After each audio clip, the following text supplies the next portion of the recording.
Welcome into another episode of Locked On Phillies. There's been a lot of debate recently between the stellar 2025 rotation and the 2011 historically good rotation. But which one is better?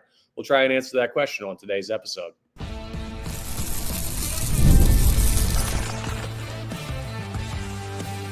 You are Locked On Phillies, your daily Philadelphia Phillies podcast. Part of the Locked On Podcast Network, your team every day. Yes, this is indeed Locked On Phillies. I'm your host, Connor Thomas. Thank you so much for joining us today. We come to you, as always, as part of the Locked On Podcast Network, your team every day. You may know me from some of my other work in the sports talk space. I've been on air doing sports talk radio here in Philadelphia with 97.5 The Fanatic for over 5 years now. I've been a credentialed Philadelphia Phillies media member for 4 seasons, and this is now my 4th year as the host of Locked On Phillies.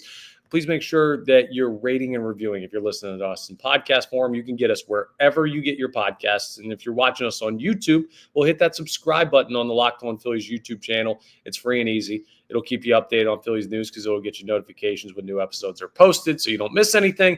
And also, it really, really helps us out here on Locked On Phillies when you hit that subscribe button or when you rate and review. So I'd appreciate you doing that if you enjoyed the content. Today's episode is brought to you by Monarch Money. Take control of your finances with Monarch Money. Use code LOCKEDONMLB at monarchmoney.com for 50% off your first year. So the Phillies got rained out last night. They have a day-night doubleheader with the Padres today. Game 1, you're going to have Mick Abel facing off against Nick Pivetta. Game 2 is going to be Christopher Sanchez against Dylan Cease. So a little bit of a switch-up of the pitching matchups there as far as that's concerned. But we've got that game starting soon. I'm recording this at like 11:30. So we're looking at not a long shelf life on this episode. So rather than previewing the games any further, if you want to see a preview real quick of Game 2 of the series, which is Game 1 of the doubleheader today, where you will have Nick Pivetta against Mick Abel, you can look at that. In yesterday's episode, we did kind of break down the Nick Pivetta equation, even though Sanchez is now getting pushed to the later start. But I want to do some more evergreen topics today because this probably won't be seen by a lot of you until after the games are over today. We'll have in tomorrow's episode reaction to everything from the doubleheader. But we're going to talk first about the better rotation debate between 2025 and 2011. We're also going to run through some selections for the Phillies all-quarter century team. Yeah, all quarter century teams are all the rage now in the year 2025. And how should the Phillies handle double-header lineups? Like, how do you do that? Who are the guys on this team that you have to have in, that you have to give rest to, with where the team is at right now? Just an idea of kind of how they should line up today and just the philosophy going forward if you're watching this after the conclusion or the beginning of the doubleheader with the Padres today. Let's start with that rotation conversation, though, because this popped up on the radio. I'm bringing it to the podcast because I think it's an intriguing debate with some pitfalls. The Phillies just put together a monstrous month of June on the mound as far as their starting rotation is concerned. Wheeler, Suarez, Sanchez, Luzardo, Abel, they got the job done in a big, big way. And now people are starting to, like we did with last year's rotation, draw comparisons to that 2011 team that had the monstrous 4 aces in Roy Halladay, Cliff Lee, Cole Hamels, Roy Oswalt, and then Vance Worley was the guy who pitched in the 5th spot in that rotation. Had a nice year, won 11 games. You guys remember the Vanimal, right? Well, which rotation is better? That's the question that we're asking today to start. And as much as I want to be prisoner of the moment, I can't be. I've got to go with the 2011 rotation as the better group. And there are a couple of reasons why I do this. So if you're saying, no way, this rotation is absolutely better today than that one was, well, I think you're crazy. And I'll also explain why. So that team, right, the 2011 team, that rotation, I should say. Remember, we're just looking at a season. So we're not going, well, Roy Halladay, lock first ballot Hall of Famer. Cliff Lee, one of the greats of that era. Roy Oswalt, one of the greats of that era in his own regard. Cole Hamels, Phillies legend, like all of this stuff.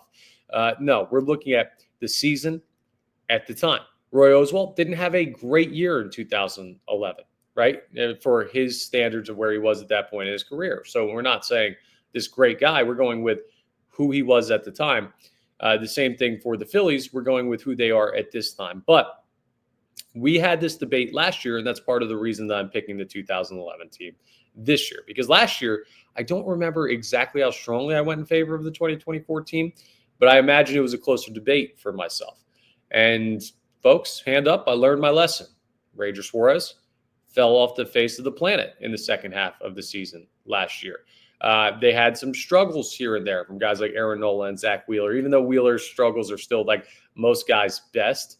And then you look at Christopher Sanchez, who had himself a nice season. He was really, really good, but he was kind of the bright spot later on in the year in that rotation. And then, I don't know, Taijuan Walker, he was part of that, and he imploded.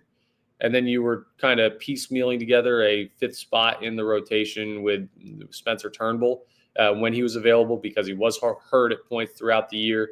So last year, at this point, probably looked pretty darn good, pretty darn comparable. When everything was said and done, they were not. And that's not me saying Rangers going to get hurt again. But history would tell you Ranger Suarez has trouble putting together full season's worth of work. Now, maybe the month he had off at the beginning of the year due to injury counts for his quota for this year. But I can't say this is the guy he is all year long. I love what he's doing right now, but he's going to have to prove that part to me. He's already proved he's an exceptional pitcher. Longevity is a question. Jesus Luzardo is another guy where longevity is a question. Part of the reason he was available for the Phillies to trade for this offseason was because the Marlins saw him have multiple injuries, and the Cubs, who were interested in Luzardo, didn't like the physical, so they had the trade fall apart. So those two guys specifically, and then I guess you could throw Mick Abel in there too, even though Vance Worley in that 2011 rotation was kind of this out-of-nowhere guy that nobody would have counted on to have the year that he had. Never really did after the fact either. He just had a miraculous year. It's hard to project out what Mick Abel's going to be. You add Painter in, maybe that changes things, but the grade is incomplete for the 2025 rotation. They look awesome right now, but think about where they're at, right? We just finished June. We're in early July. The weather is in a perfect spot, right? It's getting hot, which if you've ever thrown a baseball in any type of competitive sense, hotter, more velocity, more zip. You feel better. The muscles are looser. It's a better time of the year to be throwing than start of the year or end of the year. You're warmed up, right? But you're not burned out. Most of these guys are right around 100 pitches, 100 innings right now. When you look at Wheeler and Sanchez and Luzardo, like the guys that have thrown all year. So this is the time of year where guys really kind of like settle into their groove. So this may be the best version of the Phillies rotation that we're seeing. I don't know that to be the fact, but that is a possibility. We're in a time of year where it seems that pitchers really, really like to throw. I don't have the exact numbers on like if June's a hot zone for pitchers, but it would stand to reason that it is. And we know that in 2011, the numbers that they put up for the year. The Phillies this year in 2025, these guys have put up the numbers till this point, but we have just barely reached the halfway point. So it feels presumptuous to say they're going to continue to do this, even though I believe they're capable of it. It's just such a lofty goal that it's hard to be like, yeah, no doubt they hit it. That's why the 2025 rotation is better than the 2011 rotation. Now, guy for guy, I can make the case right now. Like, who are you sending to the mound? 2011 Roy Halladay or 2025 Zach Wheeler? For some people, that might be a tough decision, especially the way the Wheeler's thrown lately. I'll take Halladay, but I'm biased. I love Roy Halladay. We had that conversation on yesterday's episode about Halladay versus Wheeler. Cliff Lee or Ranger Suarez? I want to say I'm sending Ranger Suarez to the mound, but remember, Cliff Lee had 6 complete game shutouts in that 2011 season. So does Ranger outweigh that? I don't know. I'm probably going Cliff Lee as well. Now, if you look at Christopher Sanchez versus Cole Hamels, at that point in 2011, toss-up. And then if you go Luzardo or Oswalt, I'm going Luzardo. Even though he had the tipping the pitches thing, I think his ceiling is higher in this moment than Oswalt's was there. And fifth guy, Worley versus Abel, I don't know, also a toss-up. So what is that? 2-1 with 2 washes in favor of the 2011 rotation. I don't think you can go wrong with either of these arguments because this is a really talented rotation. And anytime you can put them in the same conversation, rightfully so, with the greatest starting rotation in the history of this franchise, which was that 2011 staff. That is an awesome thing. But I'm not ready to put this 2025 team on that same level yet, right? They're in the conversation. They're not there, and they're not better in my mind, certainly.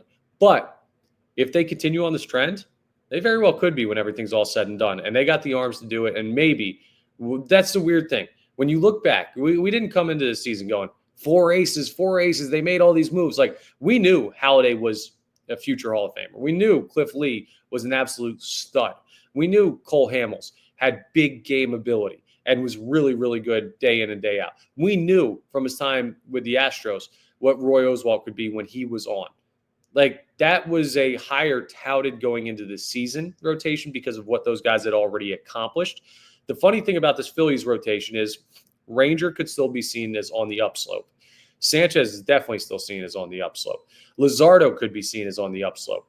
Mick Abel is one of those like toss-up guys that obviously is on the upslope because he just started his major league career. But it's just like, for this rotation, where they're at in their progression of individual careers, to be in the conversation with that rotation is a really darn good sign. And that's not even counting top pitching prospect Andrew Painter, who we have not seen throw yet this year. So maybe we'll update this when we hit like the 75% mark of the regular season. Or if we go through a month of July and they dominate, they're already a 0 ERA in July as they got rained out yesterday. So you're clear through that. I was going to count the first game of the series, but I realized now that was June 30th. But still a 0 ERA, even though they haven't played. We'll see. We'll keep you updated on this, but something to keep an eye on. I thought it was a fun little debate we had. So you can let me know in the comments on YouTube if you would take the 2011 or 2025 rotation. I'm going 2011.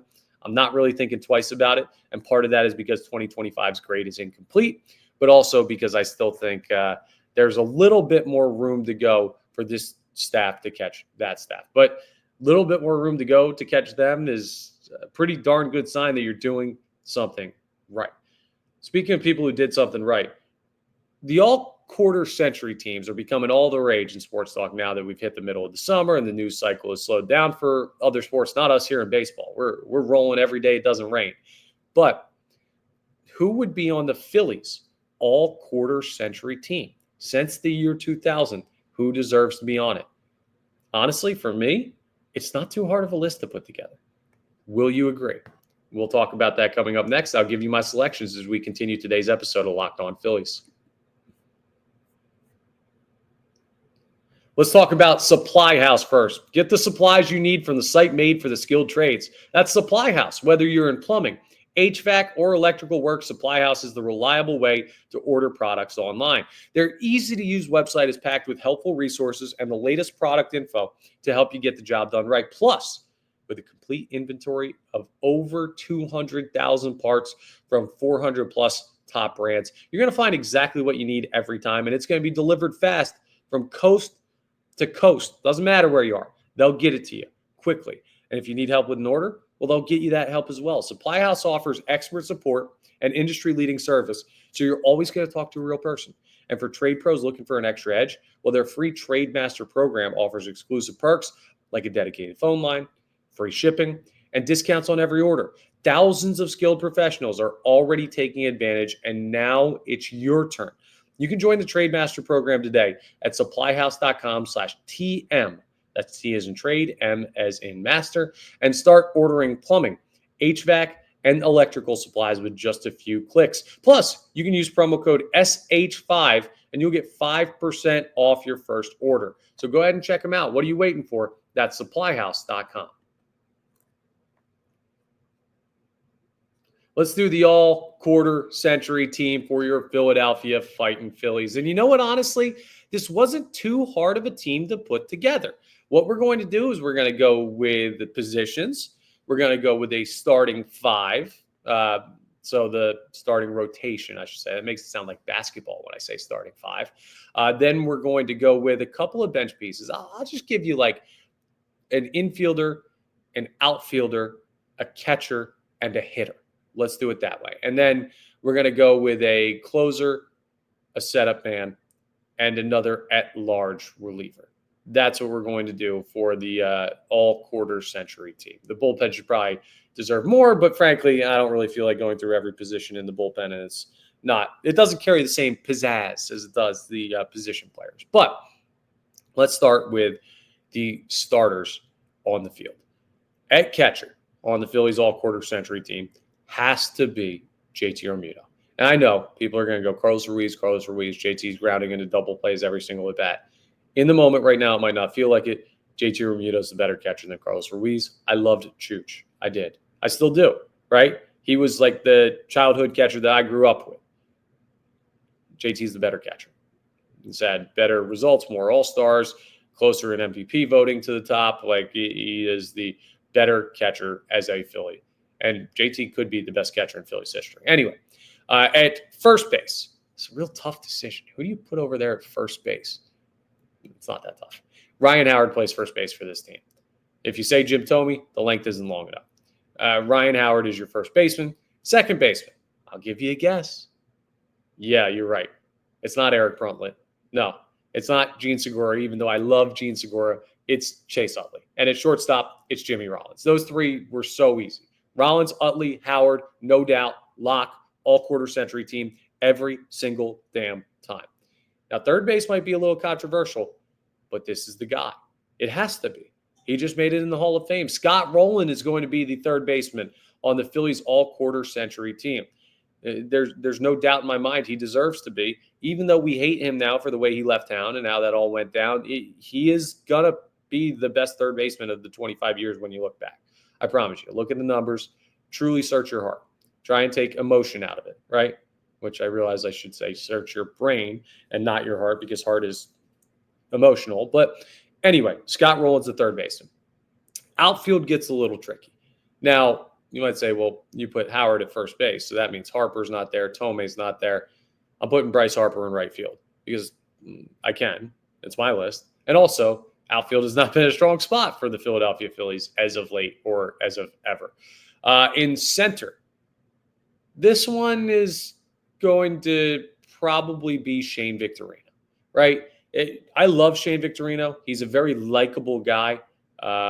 He just got voted in the Hall of Pretty Good. If you follow Hall of Pretty Good on socials, they do good work looking at some of the good but not like great baseball players, or great but not elite baseball players in recent history. So it's a fun follow. But Shane Victorino's got to be the starting center fielder.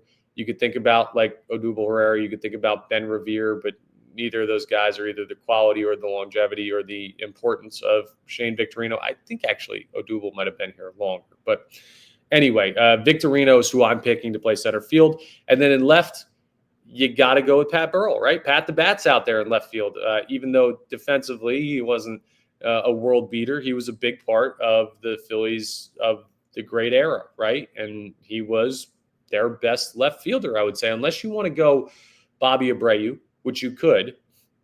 And maybe we'll get to Bobby Abreu on the bench for the outfield. Huh? How's that for a tease? But I'm going to go with Pat Burrell out there and take him over Jason Worth, take him over, who did I just say? Bobby Abreu. Both of those guys could play in either corner. But that is my pick there. As far as bench, I said I'm going to take an outfielder, an infielder, and a backup catcher. So not both of those outfielders can make the team. I'm going to go with Bobby Abreu over Jason Worth. I think Abreu overall the better player, even though I really like Jason Worth. And I really like Pat Burrell as well. But I'm going to do that. In fact, you could probably talk me into having Bobby Abreu in left over why am I forgetting who I even put there at this point? It'll come to me. Give me a second. I know you're all screaming it at the screen. Over Pat Burrell, right? And I know people are saying, well, Bobby Abreu, positional. I'm just going with corner outfield, all right? So that's my depth outfielders, Bobby Abreu. You could certainly do worse. Depth infielder is tricky because my immediate thought is Placido Polanco. But then I may think better of that. Is Trey Turner the guy? Has he done enough in 3 years, or I guess like 2.5 years, where the first one was dreadful, to be on the all-quarter century team for the Phillies? I think he is.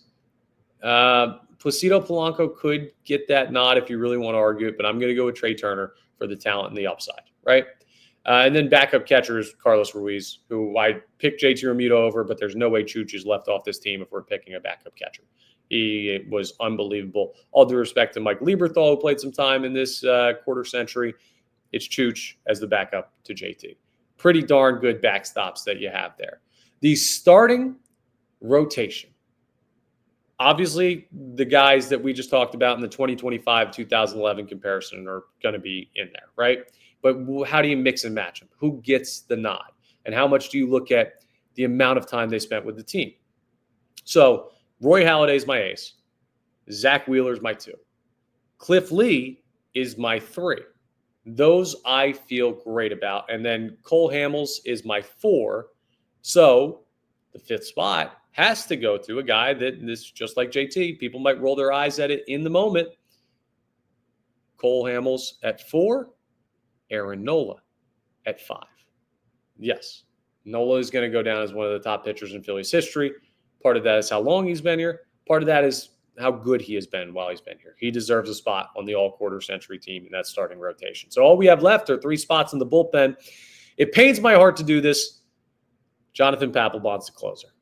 He's got to be. He's the all-time leader in saves. I know we want it to be Brad Lidge, but if we're looking at the all-quarter century team, that's the guy. Now, I did say a reliever at large, so maybe Brad Lidge will be in conversation for that. Setup man, there's no other man for the job. The bridge to the guy we were just talking about, Ryan Madsen. And then who's your other reliever that you throw in there? Jose Alvarado? Maybe. JC Romero? Potentially. Ken Giles had a great year in there. There are some other options. Hector Neris had some moments in his Philadelphia Phillies tenure. Sir Anthony Dominguez had some moments where he was really, really good, but he was too injured and too up and down. Ryan Kirkring hasn't done enough to this point. I think I've got to give that final spot for the at-large reliever to Craig Kimbrell. No, I'm kidding. Come on. Could you imagine? I'll give it to Lidge just purely on that 2008 season, right? I don't even care what else he did outside of that. I'll throw 2 closers in the bullpen to make sure that the man who went perfect to get this team a World Series is in there. So that's my Phillies all-quarter century team. Let me know if I snubbed anybody. Let me know if you disagree with the ordering of the guys that are like starting, the guys that are on the bench, the rotation, how I laid it out, if there are bullpen arms I missed. It's just a fun thought process to go back and think about the great Phillies we've seen in the past 25 years. And no surprise, a lot of members of that 2008 team represented, and a couple members of this current team that are represented. Oh, by the way, I forgot, DH, Kyle Schwarber, almost by default. So that's got to be. You could, I guess, throw Jim Thome in there as a potential DH depth piece if you want to. But we've had some pretty darn good players over the past 25 years in this city and some really darn good pitchers. Coming up next, this is going to be an exercise that we talk about today's games, the doubleheader that's about to get going between the Phillies and the Padres, or may already get going depending on when you're watching this. But this is more of a strategy theory of how the Phillies should handle doubleheaders if they do happen going forward with the current roster that they have. I'll explain a little bit more coming up next as we wrap up today's episode of Locked On Phillies. Let's talk about Monarch Money first. Ever wish managing your money felt easier? Well, with Monarch Money, it can. Whether you're growing your savings or planning a big purchase, Monarch puts you in the driver's seat. It's like having your own personal CFO, giving you full visibility and control over your finances. Monarch Money is more than a budgeting app. It's a complete financial command center. You can track all your accounts, investments, and spending in one place. So in addition to managing your money, you're also building wealth. You're seeing where your gains are and everything like that. And here's what's really important, right? Big expenses pop up. Sometimes they're unplanned. Like you have a car issue. I just had to get new brakes a couple of weeks ago. You want to make sure you have enough in savings that you'll be able to do that. You're not spending too much so you're hung out to dry if issues happen, right? A lot of people don't have the amount of savings that they need if big issues happen. Or you have something big that you're planning for and you're not great at saving for it, right? I'm going to Ibiza the end of this month, July 30th, on a bachelor party. And I need to make sure I got my finances in a row because that ain't going to be cheap.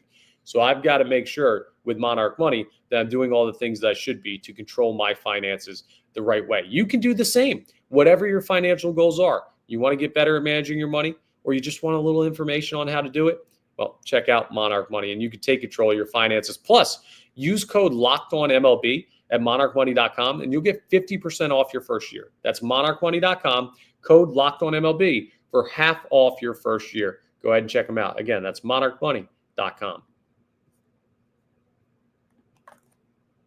All right, so the doubleheader question is an intriguing one as far as how the Phillies line this up, because you're facing two righties. That's an important part of this equation. Nick Pivetta in game one, Dylan Cease in game two. Do you go lefty heavy against both of them? Well, the Phillies' track record would show you, they've said it themselves, we really value right-handed hitters against left-handed pitchers, left-handed hitters against right-handed pitchers. They like the matchups. They do that a lot. Kyle Schwarber's like the only guy that's kind of immune to that, and Bryce Harper is now that he's back in the lineup as well, because those guys can hit lefties, righties, submarine, over the top, ambidextrous, anything. But game one, you got to imagine with the day off yesterday, they throw out their best lineup against a righty pitcher, which is going to be JT catching, Harper at first, Stott at second, Trey Turner at shortstop, Bohm at third, Kepler in left, Marsh in center, Castellanos in right. But there are a couple of guys that are must-sits if that's the case. Harper's not playing two. He's not. I'd like to see him play two. I hope he feels good enough to play two. He has played one game since coming back from his injured wrist. He talked about managing it, getting extra off days and stuff like that. You got a free off day yesterday, so you're not going to have him play two today and cancel that out. He's going to play game one. He won't play game two. Or he'll play game two and won't play game one. That would seem silly to me. But either way, I'd be floored if Bryce Harper plays both games. And I'd also be floored if JT Realmuto catches both games. So you already know in game two, you're going to have to go Rafael Marchand, and you're going to need someone different at first base. Now, for anyone who's saying, couldn't you just DH Harper, play Schwarber in left, and then figure out the rest from there as to who plays first base? Maybe it's Alec Bowman and Mundo Sosa plays third. You could do that. I don't think they want it, though, because Harper's wrist thing is not just fielding or whatever. It's swinging a bat is a big issue for him when it bothers him as well. So I don't think that's going to be viable. JT and Harp are both going to sit. And in doubleheaders going forward, I'd expect both of those guys to sit one of the two games every single time. Now, the question then persists, do you trust your lefty on righty guys to be out there two games in a row? Or is it interchangeable? The guys we're looking at there are Bryson Stott, Max Kepler, and Brandon Marsh. Now let's start with Marshy, because he's been swinging the bat better lately. I don't want you to roll your eyes at this, because I'm not saying he's great. Don't make a move at the deadline. Marsh is going to be a part of a World Series winning team. We're not there. Even though I do love me some Brandon Marsh, he's not that player over the course of a long term to me right now, right? We'll see if he can prove that wrong. But today I would play him twice because he's been swinging a hot bat. I like the at-bats he's putting together. He's solid enough defensively. Kepler, I would not. I would play Kepler game one, and I would sit him game two for Otto Kemp, right? And he may get mad at that, but the doubleheader is the perfect excuse for like, hey, we don't want you to rack up the amount of innings or whatever, and we want to give you some rest. Perfect excuse for the guy who complained about his playing time for you to rationalize it to him. We got to get Kemp in the lineup. We got to do it this way. And you know what? Frankly, Stott is a guy where I would probably give Edmundo Sosa the look in game three, unless he's playing third and Bohm's playing first with Harper out, and then Stott has to stay in the lineup, which is something that we'll keep an eye on. Or you could keep Kepler in the lineup, and you could have Kemp play third or first and Bohm play the other, and then you could have Sosa at second. So there's a lot of different ways to do this. The fun part about this conversation, because I was talking through this earlier when I was over at the radio station, and as I go through that, 2-3 weeks ago, that exercise would have been like, man, well, I don't really like that option. That guy's cold. That guy's cold. That guy's kind of scuffling a little bit. We don't have Harper. Now you sit here and you're like, okay, there are variances you could have. There are different options, which if they had truly great starting 9 players everywhere, you wouldn't worry about it. You just roll out the same guys or you talk about rest. But this feels a lot more as I run through it. Oh, you could use that guy here. He can hit there. I'm not too worried about him being in 2 games in a row. It just opens up the opportunities for the Phillies, ways to win a ball game with these lineups much more the perspective we have on the team with the way they've been playing lately versus what we had, heck, even a week ago when they were getting shut out day in and day out by the Houston Astros. So that would be my strategy for doubleheaders going forward. Harper and Romuto must sits. The three lefties are the question marks in Kepler, Kepler, Stott, and Marsh. And then you'll see if you rotate in Rojas, Kemp, or Sosa for those guys. And then how you handle first base with that will be a question as well with Bryce Harper. Probably getting multiple days off for multiple times the rest of the season. That's where we're at. And hopefully the Phillies will take 2 from the Padres. But even if you just take 1, you win a series. So that's what you got to do. Just go out and not get swept in the doubleheader. Anything else on top of that is bonus baseball, as we always say here on Locked On Phillies. That's all for today's episode. Tomorrow, going to be a lot of stuff to react to because we got 2 baseball games to talk about and an off day, so we'll have a standings check-in. But that's all for today's episode of Locked On Phillies. Thank you so much for joining us. Once again, we're part of the Locked On Podcast Network, your team every day. Make sure you're rating, reviewing, subscribing to the YouTube, all that great stuff. I appreciate it very much. And I'll talk to you tomorrow on the next episode of Locked On Phillies.